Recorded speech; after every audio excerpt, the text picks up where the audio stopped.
बंधुगण नमस्कार। आज आमर ये लीगल टॉक चैनल को आपण मानक स्वागत। आज आम जानिबा कि सक्सेशन सर्टिफिकेट कौन, सक्सेशन सर्टिफिकेट केमिति ऑब्टेन करी हुए, उत्तराधिकारी प्रमाण पत्र केमिति ऑब्टेन करी परिबा, कोठो ऑब्टेन करी परिबा। सक्सेशन सर्टिफिकेट बा उत्तराधिकारी प्रमाण पत्र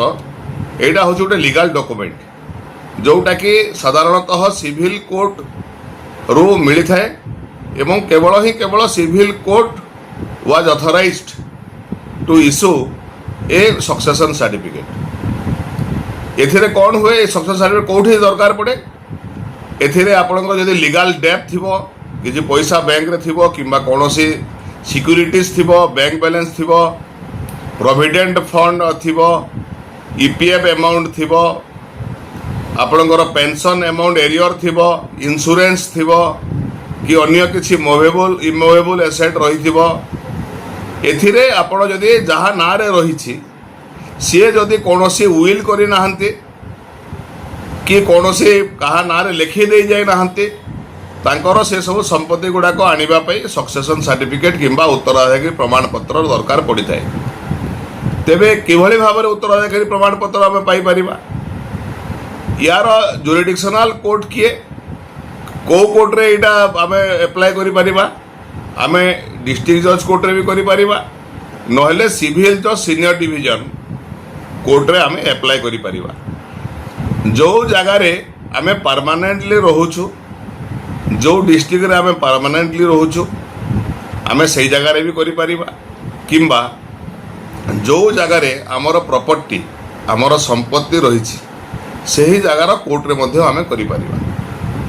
कोर्ट को जाइकरी आमे किभली भाव रे पिटिशन देबा, कौन करिबा, कंटेंट्स रो पिटिशन रे कौन रहिबो,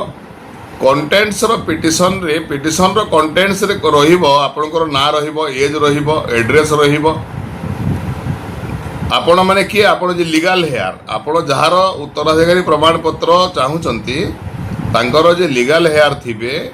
जे ताको पाइबा पई आवेदन करिवे, तांकर ना रहिबो, बयस रहिबो, एड्रेस रहिबो। सेथिरे मध्य जे एक्सपायर करिसंती, जे जहांकर मृत्युवरण हेछि तांकर ना, address, date of death, place of death clear भाबरे आपण मेंशन करिवे। सेथिरे आपण relationship with the petitioner, deceased रो रिलेशनशिप कोन रहिछि पिटिशनर संगरे ताको मध्य आपण क्लियरली मेंशन करिवे। एवं सेथिरे जदि चारोटी भाई अछंती कि पांचटी लीगल हेयर अछंती, सेथिरे आपण समस्तंकर एड्रेस, सब लीगल हेयर कर एड्रेस किंबा सब फैमिली मेंबर कर पोस्टल एड्रेस, तांकर बयस, तांकर पोस्टल एड्रेस क्लियर आपण सेथिरे मेंशन करिवे। एवं कोथि पई आपण उत्तराधिकारी प्रमाण पत्र मागुछंती, लिस्ट ऑफ डेब्ट्स और सिक्युरिटीज, तार जदि कौन माने ऋण रही किंबा कौन जदि वैल्यूएबल प्रॉपर्टी रही तार आपन को प्रमाण देवा को पड़िबो। बैंक अकाउंट हो पारे, प्रोविडेंट फंड रो कागज पत्र दे पारंती, शेयर्स रो कागज पत्र दे पारंती, डिबेंचर दे पारंती, इंश्योरेंस रो कागज पत्र दे पारंती। जदि कौन मूवेबल एसेट रही तार कागज पत्र दे पारंती, आपन ताकू देकरी आपन फाइल करबा को पड़िबो। जदि समस्त लीगल हेयर मानकर सांगरे आपणकर पटुची, समस्ते चाहूचंती आपणकर नारे सक्सेशन सर्टिफिकेट इश्यू हो, ताहले मध्य आपण गोटे नो ऑब्जेक्शन जदि पॉसिबल हुए समस्त पाखरु आनिकरी आपण फाइल करिवे, नहले समस्त एड्रेस देकरी समस्त नोटिस पठेबा को पड़िबो। से समस्त नोटिस पाइला परे तार हियरिंग आरंभ हुए। सेथिरे कोन कोन डॉक्यूमेंट अटैच करिवे, the necessary documents to be attached are death certificate, तांकर मृत्यु प्रमाण पत्र, तांकर आइडेंटिटी किंबा प्रूफ, एड्रेस प्रूफ, जदि आधार कार्ड थिबो, पान कार्ड थिबो, बैंक पासबुक थिबो, तांकर जदि रिलेशनशिप आपनकर संगे प्रमाण करिबा पई जदि आपण लीगल हेयर सर्टिफिकेट आपण पाइथिबे फैमिली कोर्ट रू, कि आपनकर फैमिली मेंबर सर्टिफिकेट पाइथिबे कि तहसील कोर्ट रू लीगल हेयर सर्टिफिकेट पाइ ताकू अटैच करिवे। डिटेल ऑफ एसेट्स और डेब्ट्स जोटा अच्छे आपण सेतरे तार प्रमाण अटैच करिवे एवं गोटे एफिडेविट देवे, गोटे वेरिफिकेशन मध्य सेतरे रहिबो। कोर्ट कौन करिवे पाइला परे, the court will issue notice to all the legal heirs ସବୁ ଲିଗାଲ ହେୟାର को कोर्ट नोटिस करेंगे कोर्ट एवं जनरल पब्लिक को मध्य नोटिस करेंगे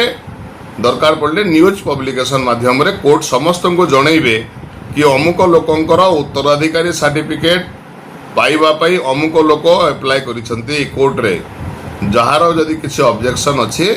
आपण एतिकी तारीख भितर आसिरी करि परिबे जदि कौनसी ऑब्जेक्शन रिसीव न हेबो if no objection are received within the stipulated time period जोटा कि यूजुअली 30 ରୁ 45 दिन रही है तापरे द कोर्ट विल प्रोसीड तापरे कोर्ट प्रोसीड करिवे हियरिंग करिवे कोर्ट में रिकॉर्ड एविडेंस और स्टेटमेंट्स आल्सो जे पिटिशनर जे फाइल करिथिबे एवं जे ऑब्जेक्शन करिथिबे उभय पक्षर तांकर एविडेंस को कोर्ट रिकॉर्ड करिवे तांको साक्ष्य प्रमाण ग्रहण करिवे साक्षी मानकर साक्ष्य प्रमाण ग्रहण करिवे तापरे कोर्ट डिसाइड करिवे जदि कोर्ट सैटिस्फाई हेबे ताहले से आपण को गोटे सक्सेशन सर्टिफिकेट से आपण को प्रदान करिवे एवं एथिरे आपण को कोर्ट फी मध्य जो एसेट उपरे जोटा कि कैलकुलेशन हुए कोर्ट फी मध्य कोर्ट रे आपण को देबाकू पड़िबो से सक्सेशन सर्टिफिकेट पाइला परे आपण ताकू नेबे नेकरी बैंक रे फाइल करि परिबे इंश्योरेंस कंपनी रे दे परिबे शेयर डिवेंचर जदि मृत व्यक्ति नाम रे थाए ताहले आपण से अथॉरिटी रे मध्य ताको फाइल करि से पैसा पाई परिबे जदि आपणकर किछि प्रोविडेंट फंड थिबो आपणकर कंपनी सबु जगह रे आपण ताको नेकरी फाइल करि परिबे एवं सी सर्वमान्य हबो एटा को नियम बल रे हुए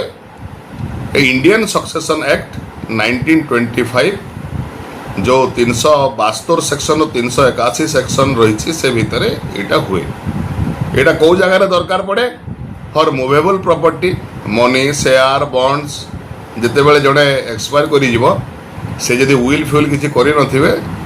काढ़ापी यहाँ दरकार पड़े केते समय लगे बहुत लोग पचर